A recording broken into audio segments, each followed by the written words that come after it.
T.S. Spivet is a 10-year-old genius living on a secluded rural Montana ranch with his moody older sister, his entomologist mother, and his emotionally distant and quiet cowboy father. Despite the primitive standards of his house, T.S. has become an avid enthusiast of science. Whenever free, he often reads books and tries inventing new things. We also learn that T.S. had a twin brother, Leighton, who died recently in a shooting accident, for which T.S. blames himself. The tragedy unfolded when he and his brother were out playing in an old barn on the property. T.S. reveals that his cowboy father was far closer to the extrovert Leighton because the two were similar in many ways. Now, after the death of his son, the cowboy has difficulty leaving his room or connecting with T.S.'s scientifically inclined studies. His mother, a PhD scholar, has begun studying insects obsessively. She also collects various specimens to cope with the loss of her child. On the other hand, his sister Gracie is always consumed with thoughts of beauty pageants and acting. T.S. is often ignored and belittled by the people around him. Even at school, he is criticized by his teacher, who sees his intelligence and innovative thinking as evidence of arrogance. So, T.S. spends most of his time playing alone, making amateur inventions, and walking around the ranch with the family dog. One day, he and Gracie are working with corn kernels on their porch. Suddenly, their phone rings, and T.S.'s mother picks up the call. She is shocked to hear that someone is looking for her son. Soon, T.S. picks up the call and learns that it is from the renowned museum,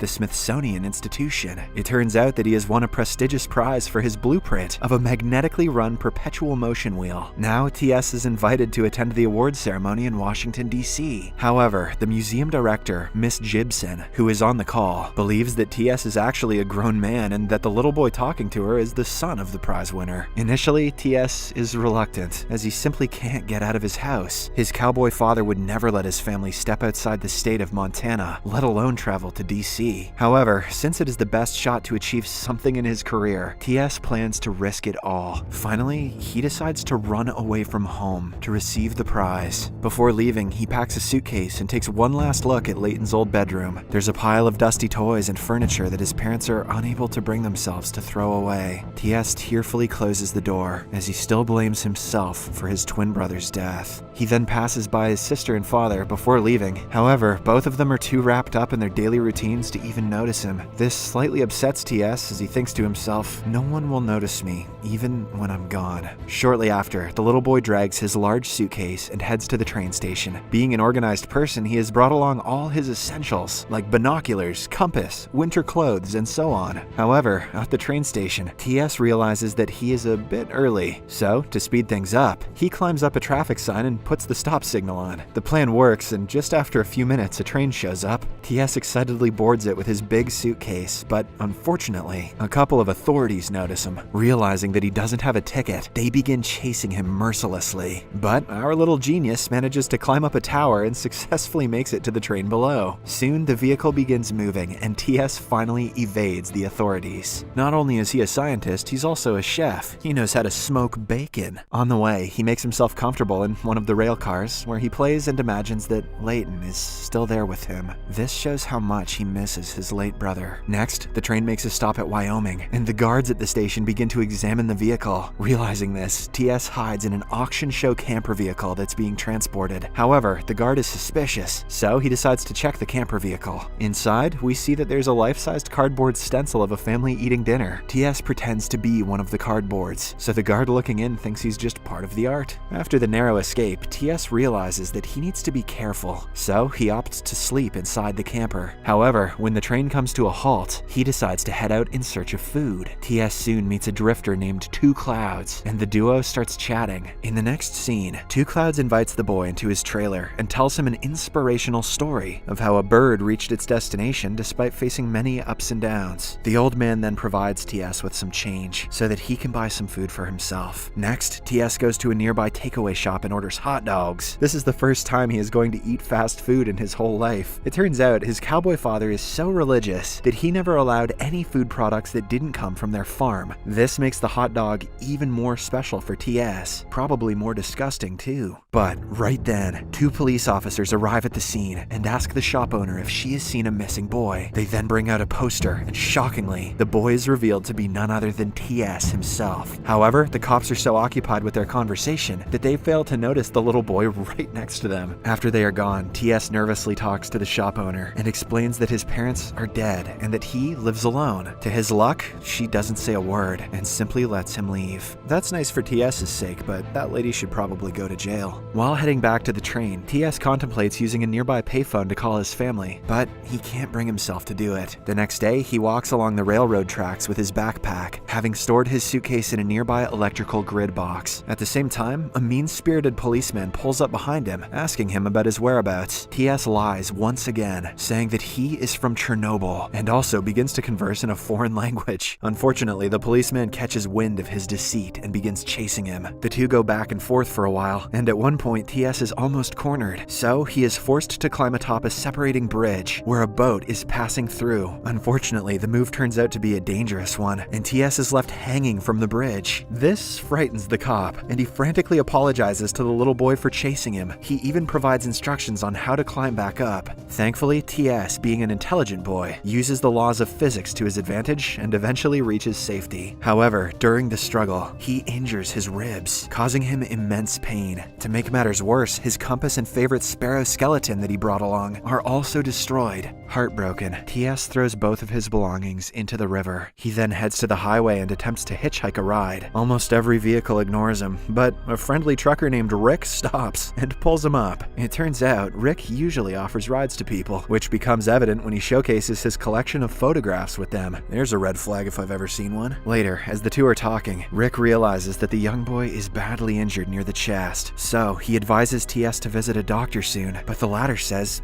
he is fine. TS is still scared that he will be discovered by the authorities and sent back to his family ranch in Montana. After Rick drops him off in Washington, TS finally makes it to the Smithsonian Institution. There, he is greeted by two receptionists who don't believe him to be T.S. Spivet, the winner of the prestigious award. Nonetheless, they summon Miss Gibson, the director of the institution. Sometime later, she arrives and gets shocked to see a little boy claiming to be the famed scientist. However, the genius lad proves her wrong by describing his invention from scratch. He also talks about his various other scientific modules that he is currently working on. Amazed by his vision and speaking ability, Miss Gibson finally believes that he is the real T.S. Spivet. As the two get lost in their conversation, T.S. once again lies that he is an orphan. Miss Gibson, who only cares about his talent, immediately buys it. Later, she takes him to a hospital and gets him checked. Miss Gibson also insists on being his new guardian, assuring that she will take care of all his needs. But in reality, she simply wants to bask in his spotlight. T.S. is too naive to understand this, so he agrees. He then asks her to accompany him to the conference, where he will be given the prestigious Baird Award for his invention. In the next few days, Miss Gibson does take good care of T.S., but she also starts becoming possessive. One day, she even has his brain examined to see what's really inside this young lad's head. Once the results are out, the doctor reveals that the boy's brain functions very normally. In fact, he is no different than other children. However, this only offends Miss Gibson, and she scolds the doctor, calling her unqualified. Following this, we are taken to the awards ceremony, where Miss Gibson has T.S. on her toes. She dresses him up and instructs him to act and behave in certain ways that are favorable for her job. Basically, the director is only trying to gain the limelight for herself. T.S. sits at a table alone during the conference, while Miss Gibson talks to other attendants about how she has been taking care of him ever since he became an orphan. The guests are equally enthralled and excited to meet a 10-year-old boy who made such a breakthrough invention in science. Suddenly, the little boy is swarmed by a crowd of admirers. They begin to congratulate him with big, cheerful smiles. But T.S. knows better. He thinks that these guests are just faking it because he knows the exact mathematical calculation that makes up a real, happy smile. In the next scene, the organizer of the show congratulates the young lad for his discovery and calls him over to the stage. T.S. slowly makes it to the podium, but remains silent for a while. He then nervously introduces his background and extends his gratitude to the attendees who are present there to see him. Once he gets the hang of it, T.S. becomes more confident, and he ends up talking about his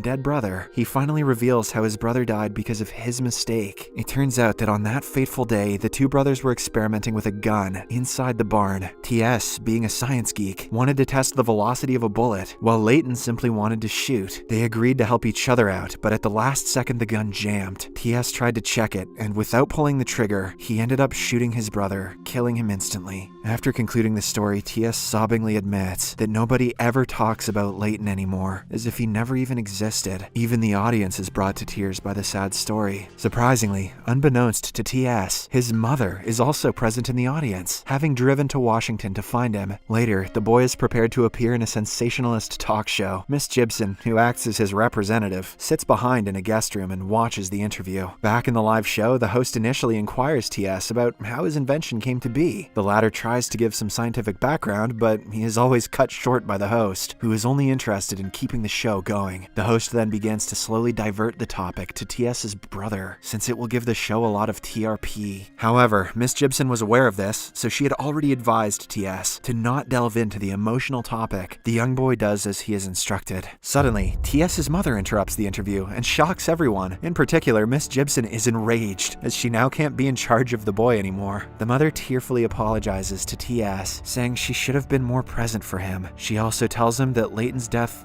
wasn't his fault, and hearing this, the little boy finally gets some closure. He then hugs his mother happily, and the two leave the interview. However, backstage, a drunk Miss Gibson starts hurling obscenities at the little boy. This infuriates his mother, so she punches the selfish woman and calls her out for taking advantage of her young son. Hell yeah! While all of this is happening, the show host continues to go live with his set members. He insists the mother and son give a little time and continue the interview from earlier. Unfortunately for him, T.S.'s cowboy father arrives on the scene and knocks him out with a solid punch. After this, the family happily returns home. In the final scene, in a monologue, T.S. reveals that his mother just gave birth to a new baby. The young genius puts his skills to the test and invites an even better perpetual motion machine than the last one. This machine is now used to rock his new infant sibling's cradle on the front porch. As the movie ends, T.S.'s sister Gracie is preparing herself for the upcoming Miss Montana contest.